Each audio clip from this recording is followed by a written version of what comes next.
Oui, bonjour. Aujourd'hui, je veux profiter d'une question qu'on vient de me poser à la page 10, 41-51 de la collection SOFAD au sujet des fonctions définies par partie.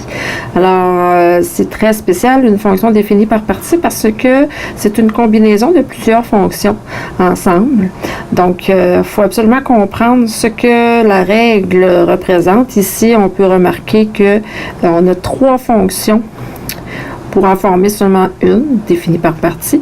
Alors, j'ai pris le temps de surligner les parties de la fonction définie par partie. Donc, j'ai mis en vert la première, moins 2x plus 6, qui est située au niveau des valeurs de x entre 0 et 4. Alors, vous voyez que la verte, c'est une droite, en fait c'est une fonction affine avec une pente négative. Donc, oui, la pente ici, la valeur du A vaut moins 2.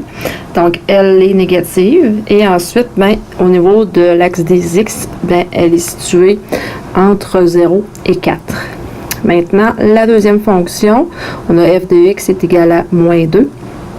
Si x est entre 4 et 6 inclusivement, le 4 et le 6 inclus, alors on voit que la deuxième fonction, f de x est égal à moins 2, c'est une droite qui est horizontale. Et donc, on va l'appeler fonction, c'est une fonction qui est constante.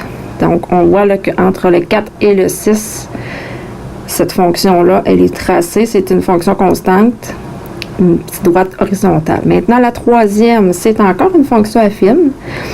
On voit que le a, f de x est égal à ax plus b, c'est de cette forme-là, la fonction affine. Donc, la valeur du a ici, elle vaut 1, puisqu'on n'a pas de nombre à côté du x.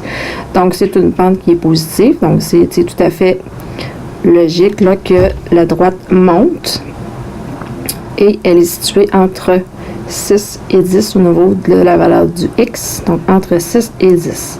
Il faut absolument être capable de les voir une par rapport à l'autre. En fait, il faut voir qu'on a c'est vraiment trois fonctions différentes qui sont une en arrière de l'autre, qui forment une fonction définie par partie. Je trouve hyper important de vous faire comprendre que chacune des fonctions chacune des droites, en fait, pour chaque fonction, peut être rallongée.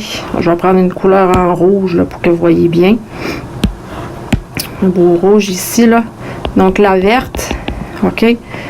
On peut l'imaginer toute seule, sans, dans le fond, sans tenir compte des autres. Donc, vous voyez là que la moins 2x plus 6, on voit très bien qu'elle croise l'axe des y à 6. Donc, c'est tout à fait normal que le petit b de la forme f de x est égal à x plus b, le petit b qui représente l'ordonnée à l'origine, on voit que la droite croise bien l'axe des y à 6.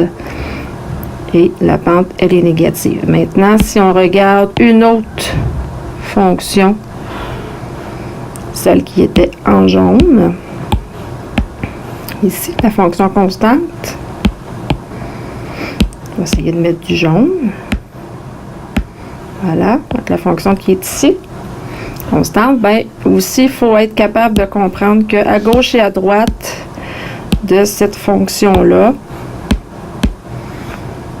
la droite, il faut imaginer qu'elle continue. Donc, on voit très bien que seulement f de x est égal à moins 2.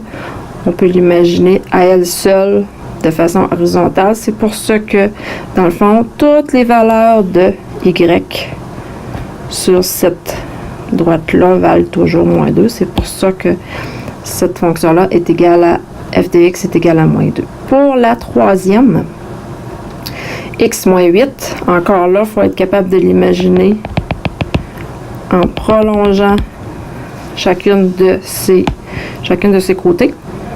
Donc, on voit très bien que, ça a de l'allure que, dans le fond, si on rallonge l'axe des y, oui, ça a beaucoup du bon sens de voir que notre b est égal à moins 8. Et ici, on faisait des bonds de 2, donc à moins 8, si on avait moins 6, elle croise bien l'axe des y à moins 8. Donc, c'est pour ça que x moins 8, c'est la fonction de la troisième droite ici, qui monte. Alors, voilà pour les fonctions définies par partie.